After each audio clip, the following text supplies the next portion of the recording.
So we back. We took a long vacation, and it was my fault. I 100% take the blame for it. You know what I'm saying? But Life be lifing, man. it's a good thing though, man. It's a great Listen, thing. in 2026, as a DJ to be booked and busy is a blessing that I do not take for granted. Mm-hmm. You know what I mean? I do not take that for 100%. granted. So I'm not gonna complain. I'm gonna just say it's a good problem to have. You know what I mean? Yeah. Good Mm-hmm. problem to have. But what's good though? Mm-hmm. Man, so blessed, man. You already know, man. I said, man, my boy, I was finna go get a white t-shirt too. Yeah, yeah. Beanie Bros, bro. I said twin put on the white shirt. I said, damn, I look like the evil twin, but it's all good. We're in the what's it called? The multiverse right now. Yeah. Spider-Man. Yeah. But we'll hop right into it because we don't like to keep this too long. But Yeah, man. what made me be like, man, you're right. We need to have these conversations again.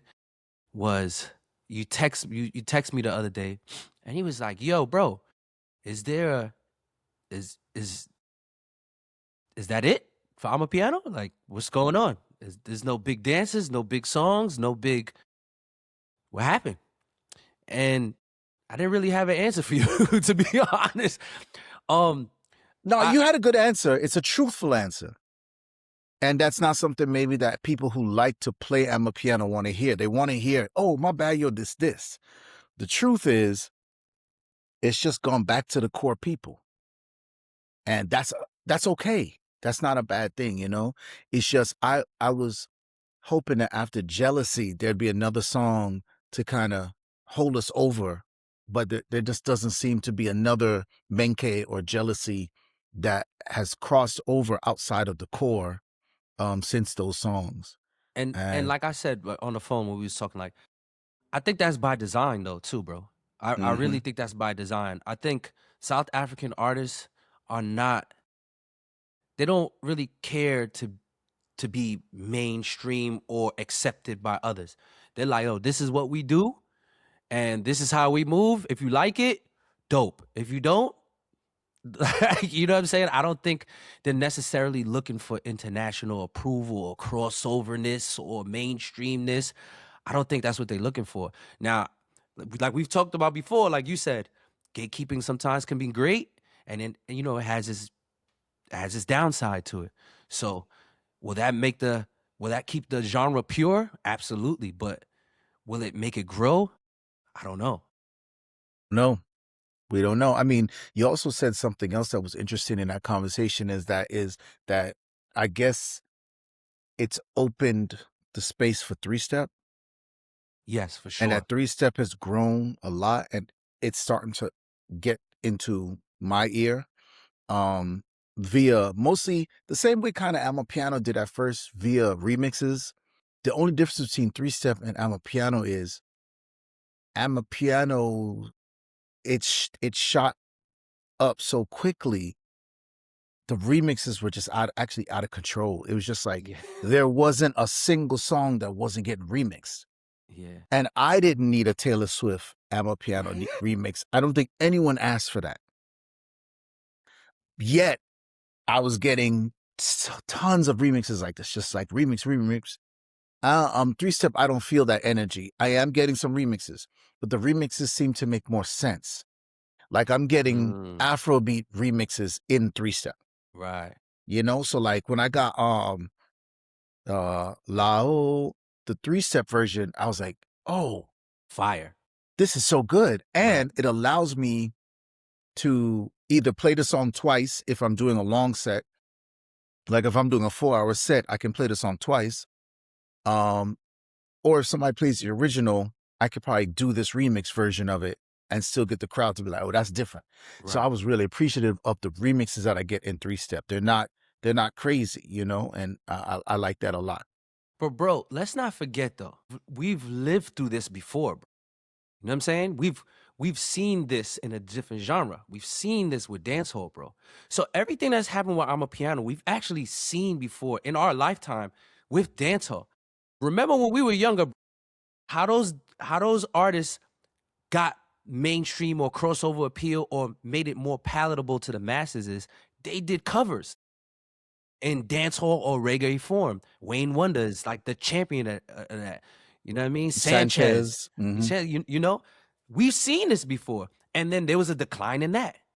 You know, so I feel like, you know, when reggae dancehall burst on the scene, it was the same thing, like this underground thing for the people in the hoods and the people, you know, in Jamaica. And then to make it more palatable, they started doing covers, and then they retreated from that, and there was this super authentic movement where it was like, if you didn't speak patois, you really didn't understand what was going on.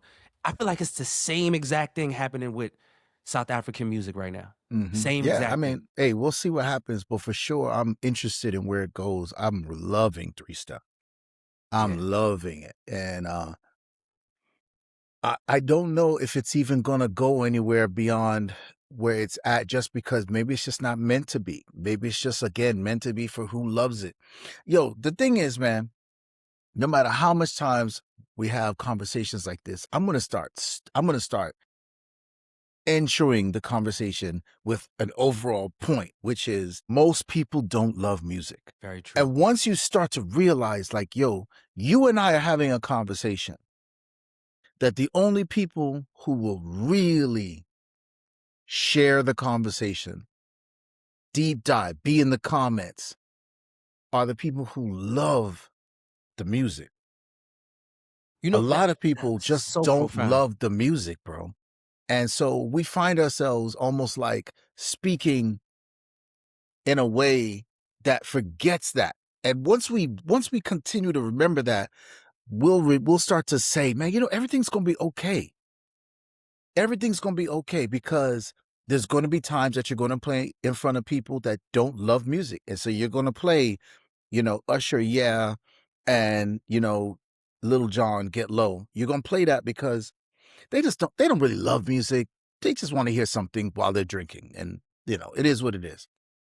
I Then you're think going to get in front of your bomba crowd on a Tuesday, and you're going to be like, these guys love music. right. I think what you're saying right there is, I think, is super key, specifically for DJs. Like, the conversations we're having are for music lovers, and most people do not love. They like it, but they don't love it. It's a great pastime, it's something to do, but they don't love it. And that's very true what you're saying right now. And it puts a lot of things in perspective. You know what I mean? Correct. It puts a Yeah, lot of things in especially perspective. especially when you start to, like, again, I know we've had this conversation, but I have to re-say it because every time I say it, it gets to a new ear. When you look at somebody who has a car that has rims and peanut butter guts and the engine is pristine, that's when you realize I don't love Yeah. cars. I I just just like to look at like them. I just I just like like cars. Yeah. That's a person who love cars. They put the time, energy, and money into that. And so when you're in front of people, sometimes you're going to realize, yo, these people put time, money, and energy into this night. They love this. They love what's happening. And you yourself, you put time, money, energy into it. And then sometimes you're not in front of those people. And that's where the whole request thing comes from. The request thing comes from people who don't love music. They don't love music. They love themselves. They love the fact that nobody has called them out on not loving music. They love that they can walk into a space and act like they are some kind of musically knowledgeable person. But then as soon as they put that phone up that says, yo, play some Haitian music, you go, man, you don't love music. You don't love music, Right. because everyone around you is going crazy. But you came here for this self-centeredness. And and some nights you're gonna play the Haitian music because you go, yo, this is a room filled with people just like you, people who just don't love music. So you know what, man, whatever, I'm gonna play it for you. But then there's gonna be other nights where you're gonna be like, nah, look around you, and you'll even stop the microphone and be like, man, look around, look around. Can I say something to everybody here? Can I say, piano, piano? And the crowd gonna Right. be like, piano, piano. And they're gonna be staring at her like, Right. piano, piano, bitch. You know, and you're gonna be like, and she's gonna feel small because then she's gonna realize, oh, there's a difference between me and them. I don't love music. If I did love music, I would just be enjoying what's happening. But I don't love music, and therefore I attack with my entitlements. I think subliminally, I realized that just hearing you say it though just makes me just be like, wow, like because there's a theory that I heard a DJ. Man, I wish I could remember his name right now, but it's kind of like my philosophy in life, like in my career that I've been gone by like for the last 5 years, 4 or 5 years, Mm-hmm. right? He Mm-hmm. said there's only two types of DJs. He says there's DJs that do gigs and there's DJs that do shows. He said DJs that do gigs go to an establishment that already have an established crowd, an established following, and you go there, you play what the people want to hear. And then there's DJs that do gigs where people who love music come to hear what you got and what you're gonna play, and your remixes, your things you produce, the stuff that you could put me onto. And I think most DJs would love to do shows, but they're really doing gigs. You Right. know what And, I'm and saying? and and let me say, I think he's right. I also think um there's also the us. We do both. You know what I'm saying? Right, right, So there's a third anomaly right. of guys, a small group of guys who do the open format, you know, um stuff, and then also have the super exclusive, we came here for you to show us your taste venues. You know, you have the tastemaker moments, and then you have the moments where you're just like, yo, y'all want McDonald's? If y'all want McDonald's, yo, tonight's just gonna be a McDonald's night. Right. And I'm glad that I'm actually in that because I like McDonald's sometimes.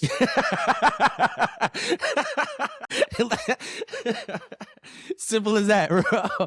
It's simple as that. I don't be in that room like, oh, you know, oh man, I gotta play this since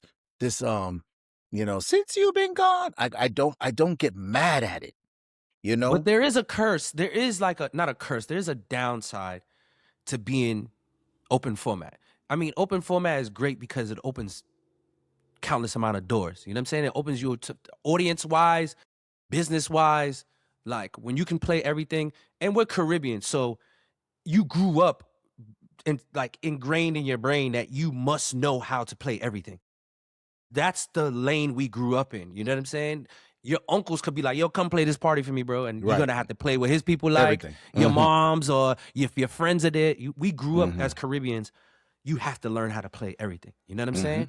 But the downside of that is, I remember, for example, when I first came to Atlanta, right? Me being a New York guy, we didn't really have in our neighborhoods, we didn't have separations of the parties. It wasn't like that. This is only a soca party. This is a dancehall party. This is a reggae party. Mm-hmm. This is a hip hop party. It was like we had a party. We're all Caribbeans and we all Caribbean Americans, and you're gonna Mm-hmm. blend it up. You know what I Mm-hmm. mean? So when I came here, I had that same attitude, but in the hip hop spots, there wasn't that same synergy here when I got here. So the hip hop spots didn't really play dancehall spots kind of played maybe a little bit of hip hop, but they were two very distinct parties. So on the hip hop side, I was known as the dancehall or reggae guy. In the reggae parties, I was known as the hip hop guy. And the Mm-hmm. down part to that is when you start playing bigger stages and all that, the Haitians are mad at me because I didn't play enough Haitian music. Jamaicans are mad at me. I didn't play enough dancehall. Americans are mad at me because I didn't play enough hip hop and this and that. That's why, in these, like I did like a bunch of interviews, especially with a Road Podcast. One of the points was where I was like, I'm not gonna say I'm not interested at all, but I'd rather do more one genre focused parties, more Yeah. shows, Mm-hmm. because you come here, you know what you're getting when you come here. And there's no complaining. There's no, yo, you didn't play enough dancehall, bro. You didn't play enough. You know what you're getting when you come here. Mm-hmm. You know Yeah, what I I mean? think you're 100% right. It comes with a lot of bad, as does everything. Like, I don't want to act like the tastemaker parties don't have some kind of, bad in them. They just have less, way less. It's much more fun, and it's much more dope, and you get a much better crowd, and you feel those tastemaker parties. You feel so good when you leave them because you feel like you made an impact and you feel like people learned or understood your art. So I do want people to look at DJing as an art, and the tastemaker party is where you get to, be an artist and really be in the moment and really walk away going, I love that I do this job. The open format parties can have elements of that.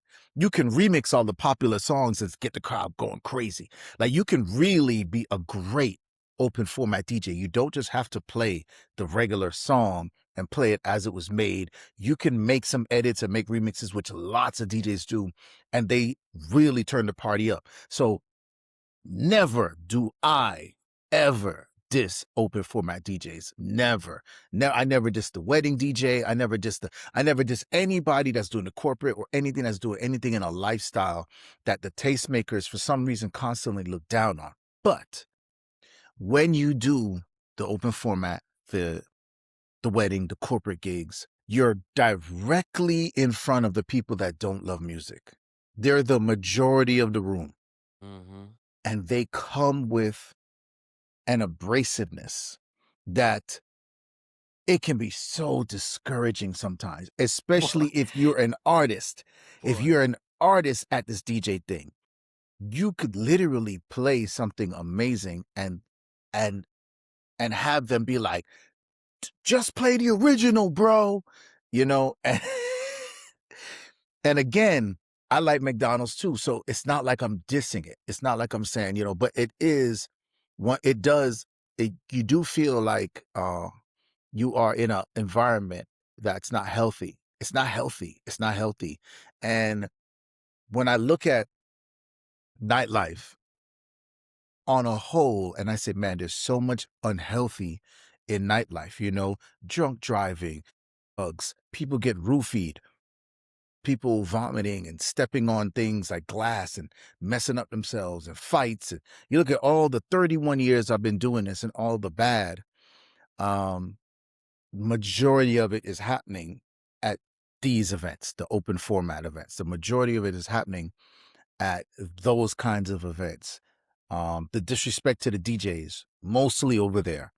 When you get to the tastemaker stuff, that's where you feel the energy of health and love and appreciation. And so I say all that to say this space will probably continue to morph into new ways to garner this artistic style. And we've seen it over the years. People started doing things like coffee parties, or they started doing things with in DJing with people who play live instruments. So a DJ and a saxophonist, a DJ and a bongos player. Those are the nights that you're not gonna really get somebody to come up to you with a phone, because you gotta be really ignorant to not see what's happening, and to say, I don't care, I need to hear Bad Bunny now. You gotta be really They're dumb. there though. They're there. They're There's there. always one. There's always one. And I think I'm the king of viral request rejections. Yeah, for sure. So there's always one. Drum and bass, the whole party just piles on that person and is like, what are you doing? And so there's always one. But I've watched this thing, and I know the more the internet gives people visions of great tastemaker parties, the more the internet tells me majority of people don't love music. Because you would think, if I was watching a party and it was a great tastemaker party, you would think all of us would want to get over there and be like, yo, what are they doing? We got to get over there. But the truth is, those people go over there and they don't like it. And they show that they don't like it by being that one person. Or they just get intimidated and go, I'm not even going to go over there, man. I like it the way I like it. I want my McDonald's. And basically, we're drawing a line in the sand as of, like, I think we're going to go forward with clear lines in the sand It's not going to be blurry. I think you're going to have great parties, great DJs, great moments over here, and everyone else will be over here, and we just won't even see these people. We won't even see them. We won't even see them. The majority of people will be at some, party in some club, listening to some negative music, tell them to do something crazy, and we won't even see them. We won't even see them. Let me ask you this then. Because I feel like, bro, you're part of Major Lazer. I feel like Major Lazer is like the ultimate open format vibe. Like y'all can play for anybody. Like I don't think there's a one box you could put Major Lazer in. Or Walshy Fire. And here's the crazy thing. Right. I think if anybody were to even imagine what my DJ life is like, they'd be like, yo, I might be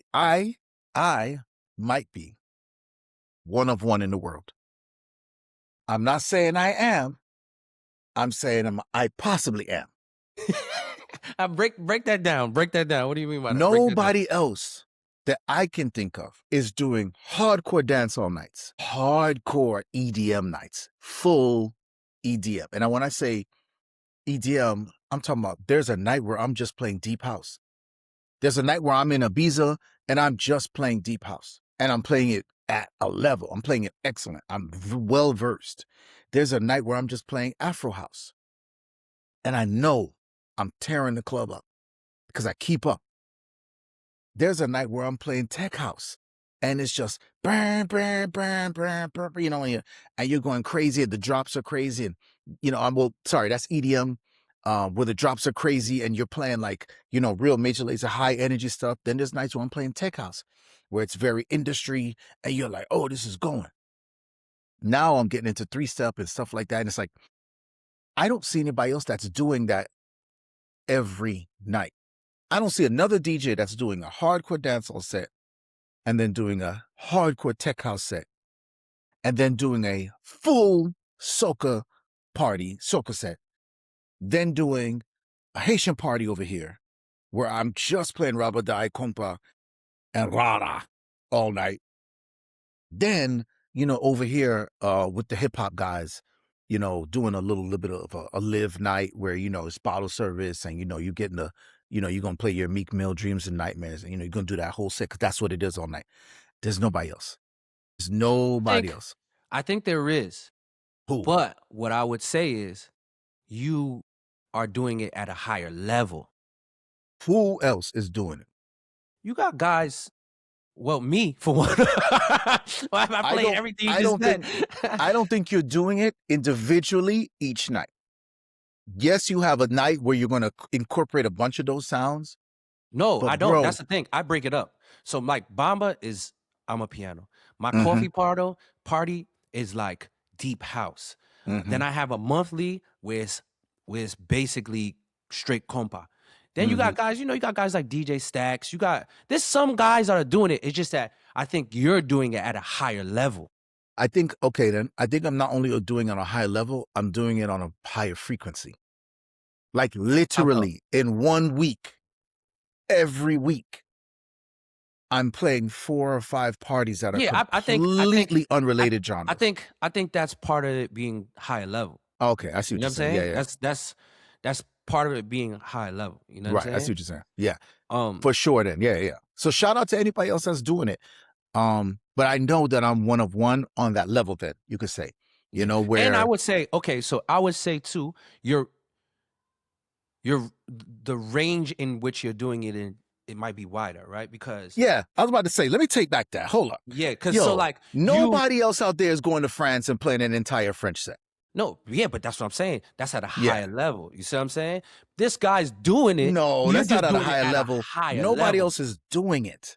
No one else is doing it. There's no one else right now that's going to play the sets I just said and then is going to go to France and play all the French hip hop, all the French, everything. And you're just going to be like, yo, this night. And literally the other DJs are standing there going, how does he know this? How does he know all the French songs? Like, if another DJ plays Jacques Brel, I would be shocked. As in, like, and plays what I play. But when I go over to Belgium and I play Jacques Brel, and I see the other DJs are like, this guy has studied what we do here, and it's about to go crazy. Then you start to realize, like, man, I think I'm one, because yes, on a higher level, I am the person that's going to Australia, New Zealand, and doing it. When I'm in Tahiti, and I play a full set of just Tahitian music, and I can stay there for a couple of days and just run up on DJ sets and be like, "Yo, I'm about to play," and yeah, I don't think nobody else can do that. So you have I do what a lot of people do on a higher level, but then I have just that whole other global thing, that I don't think too many people get a chance to do. I think Puffy is the closest person I seen I was gonna say that. do a lot of what I do, and he's really good at it. But I don't think I've seen him hit Germany like how I hit Germany. And I hit Germany harder than probably any American DJ ever hit Germany. I was doing every little dot in Germany. I was doing Speyer and, I would do 3 shows in one day. I would do Düsseldorf, Wuppertal, and Frankfurt in one day, right? Well, And you know then when this drops, there's gonna be a lot of DJs that challenge this theory. I just want you yeah, to yeah, know. yeah. And so I think that I that's just want you excellent. to know. And I hope that you do clip this because, I would be interested for somebody to tell me who's the other Walshy Fire in the world, not in America, in the world. Who's the other guy who goes from a party in Dallas, Texas, and then a party in Morocco and understands both completely and does that often? Very often. I'm down to know because I mean I don't want to. I don't, it's not like I'm trying to be like, yo, I'm the only one, and it's just me. I want to meet these guys. I want to meet that person. I want to start a coalition with those people. You know, Do you think you'll ever focus on one genre or narrow it down to 2 or 3? and I've watched you do it, and I've watched a few people do it, and I've been tempted because I say, man, that's so cool. I think that in 2026, 2027, 2028, being really good at a thing is going to win. Being like super niche is going to win. Like if I knew a whole lot about wine, or sorry, if I knew a whole lot about a specific wine, I think my value goes up because then I think there's a lot of people that are like, yeah, yeah, yeah. There's a lot of people that know wine, but if you need to know something about this, you gotta call Kash. That's the guy for this specific thing. And I think that there's too much value in that. So I've been tempted. But another thing that this thing is going to always fall back on. Shit, man. Yeah. I love it. Bro, like even just saying Morocco and thinking to myself, like, yo, I can do a whole Arab music set. I can do local music. I can do the remixes of the local music.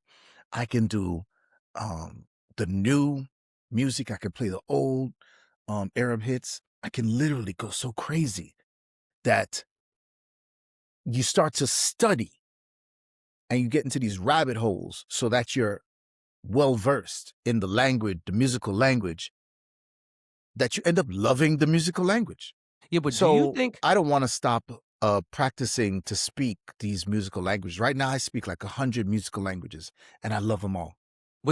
okay, so do you think do you think becoming do you think when you go to Morocco, do you think the guys in Morocco are crazy impressed that you know their stuff, or do you think they want you to hear you play everything else in the world?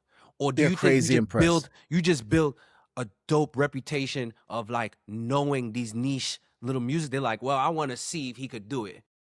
Right. I think that, no, I don't think they challenge me. I don't think they go. I think they go, you're here because you've produced some music that we love, and we want you to play that music, and we don't expect much more. Right. Then I play the songs, You and they're surprise like, them. Wow. Okay. oh, who told him this? And I always ask questions. I go in looking for people to ask questions. Then I try to get there a couple of days before so that I can go out and hear what's happening. Then I grab those records and then I try to do some quick edits and remixes of that stuff that I think is cool. And it's work for me. I'm constantly booked in some of the most amazing places because I care to speak that musical language. There's definitely gonna be a lot of DJs that's gonna be throwing mad names in there. They'll say, "This person does it. This person does." This is gonna be interesting. It's gonna This be is very gonna be interesting. very And interesting. I just ask, don't throw their name in there. Don't only throw their name in there. Back it up with what you've seen. Don't just throw a name in and get out the comment section. Don't just tag the person and get out the comment section. Be like, yo, tell me how many musical languages this person is proficient in. If you tell me, yo, they do dancehall, they do shata, they do cumbia, they do bouillon, they do deep house, they do tech house, they do Afro house, they do three-step, they do Amapiano, they do reggae, roots. So you mean too? They have to be doing it at a high level. I don't even care if they do it at a high level. I just want to know who's doing it. You can't say that because there's mad DJs that play everything. There's mad DJs. Nah, but I'm not talking about playing it in one night. I'm talking about DJs, and I'm not talking about playing it online, folks. But that's what I mean, high level. That's what I'm saying. High level means I'm not talking about playing it in a room with nobody in it. That's what I mean by the high level. You see what I'm saying? At a club where tonight is strictly shata night. Strictly shata. Nothing but shata is playing all night tonight. If you can't say that you're doing a night like that, I do a night like that at least once a month. Strictly shata all night long. Nothing else ain't playing. This is going to be good. You see, like, I used to aspire to be that. I used to be like, yo, I don't want no genre to stump me. You know what I'm saying? I don't want to go somewhere and not know, like, oh, what's this, and not know. But man, the success I've had in the last 4 to 5 years with being an aficionado of one or two things. Stay there, man. It's been incredible for me.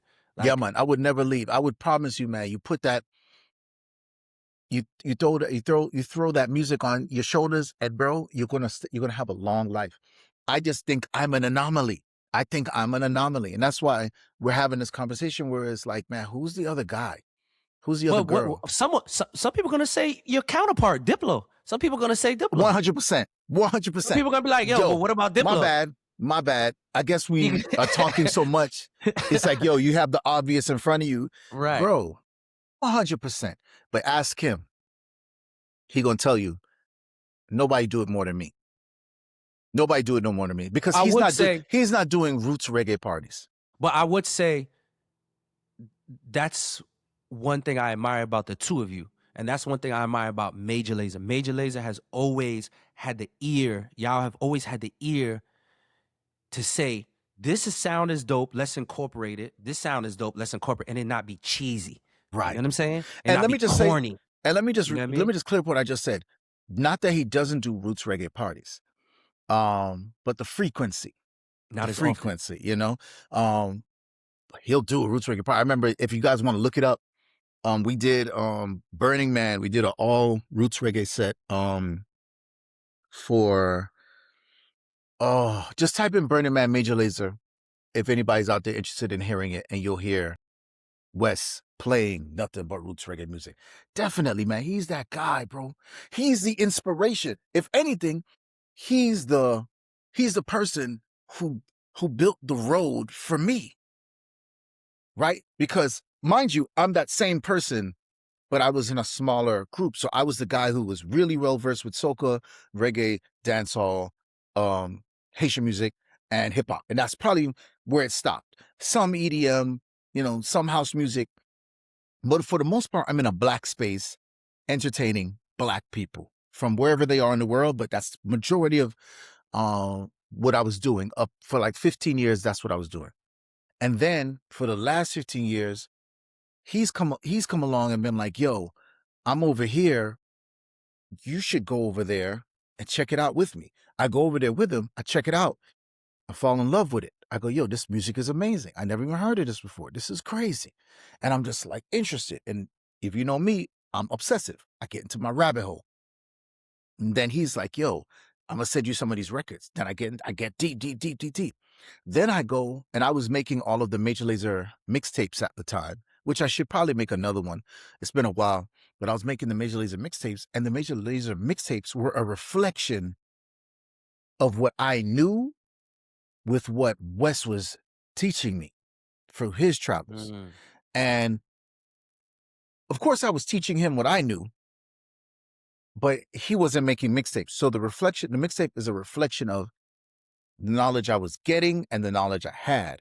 So they sound so different. Everything just ends up sounding different because I'm just super influenced by these insanely good sounds I'm hearing all over the world. Like, yo, bro, when you go to India and you're DJing in Mumbai and Bangalore and Delhi, and you're just like, yo, I wish there was a way for the people on my side to hear this. That's the birth of the Major Lazer mixtape. Was me going, yo, I'm bringing these songs over, and I'm gonna figure out a way to make it make sense with who's over there that I want to hear it. And that's how Diplo produces. That's how he produces. He goes, yo, boom, that sounds great. That sounds great. He goes, It's literally a bouillon. It's a bouillon. It's a bouillon. It's a mixture jumbo. of everything. It's a gumbo. Gumbo, sorry. Yeah. It's him going, yo, how do I make the whole world enjoy what these sounds that I'm enjoying? Boom, boom, bouillon. There it is. Bam. You know? It's a soup, what's this, jumeau? Jumeau, yeah. Soup jumeau. It's a healthy soup jumeau. Yeah, but I think this is gonna there's gonna have to be a part 2. We're gonna probably have to hit Puffy up, and we're gonna do like put him on here, and we're gonna stress test that theory. I agree with you, by the way. I agree with you. You know what I'm saying? I agree with you. But I know this is gonna make great conversation. Yeah. And like I said before, this is gonna make great conversation in the DJ I think world. Puffy is the closest that I've seen to me and Diplo. So I think me and Diplo are definitely like anomalies. And then there's a small group of guys that I've seen very close, and they do a lot. They all over the world doing it. And if I were to say, if there was somebody, because you know me and Diplo ain't young no more, that is going to eclipse us to be the new anomaly, it's going to be Puffy. Because Puffy is dealing with something that me and Wes don't deal with, and that's the internet. And the internet is a whole other thing. And in the internet space, you can find a whole other set of rabbit holes and a whole other set of musical language that only Puffy and the guys who really deal with the internet are going to speak. So again, like I said before, I think he's probably the first person that comes to mind. I mean, maybe if I thought some more, there'd be a few more. But he's the first person that comes to mind that I see all over the world. And when I see him, he's rocking each place in the world on a international and local sounding level. He grabs the local sounds, grabs the international sounds, puts them together, tears that place apart. All Puffy needs to do now is start producing. I think he's been dropping some songs. I think he's producing, right. Yeah, I think he's been dropping some songs. But more consistently.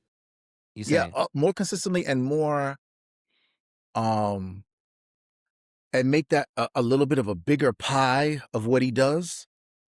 And he's going to eclipse everything that me and Wes have done. Once he starts to produce just a little bit more, make production a little bit more of his pie, yo, out of here. Because most of the places that Walshy Fire and Diplo DJ have brought us there because of production. Sure. And I think that's most big DJs, though. That's what separates the DJs that are getting 50,000 to do festivals, or 100,000 or a million or whatever from the regular DJs production. Yeah. You know what I mean? I promise you, man, Puffy has the personality, the skill, the knowledge to stand in front of 400,000 people like I do. and destroy the place. He's 100% who I would vote for. And to be honest with you, the production side of it is not as difficult as it used to be. So he actually has an easier lane to produce something and make it popular and make it something that the whole world wants to hear, because he's so proficient at the internet. He's so good at that internet. And he's got an audience that's built in, that if he says, this one is the one that I need y'all to help me take around the world, and he pushes that button, his audience is going to go, if that's what you want us to do, we're going to take this around the world, because we're all over the world. So, and I've always wanted to collaborate on production with people like Puffy and Stax and even yourself. I've always wanted to collaborate, but I guess, it's kind of like, so for instance, there's an example of Major Lazer was going to build a skate park in Jamaica like 12 years ago. We were trying to do that. And we got with Tony Hawk and we got with some skate brands. And they said, we'll do it. We'll put money in to make this happen. We'll provide equipment. We'll even have people stay there to teach kids how to skate. We'll do this. All we need is genuine interest from the Jamaicans first. If we don't see Jamaicans genuinely saying, let's collab. If you don't see them making like skateboards out of wood planks, right, and, doing tricks, and if you don't see that, then we know that this is probably not a place that's interested in what we do. And so because I don't really get that kind of like a request from some of the people I mentioned, and that conversation just hasn't probably happened yet, I have yet to be like, let me go get them on a record, because I don't know if they're interested. I just don't know. So once somebody shows me that genuine interest and they're like, bro, I got an idea and I know this will work. Well, I'm going to harass you from now on. Now I'm going to harass you from now on. But Walshy, though, I think you got to remember too, though, this is something like a young kid told me, though, too. You got to remember you're big bro in age and in experience and in development. So like a lot of them not going to go up to you. You're going to have to be like, I think what you're doing over there is dope. Come over here. You know what I'm saying? So I think that's, I was not big bro all the time.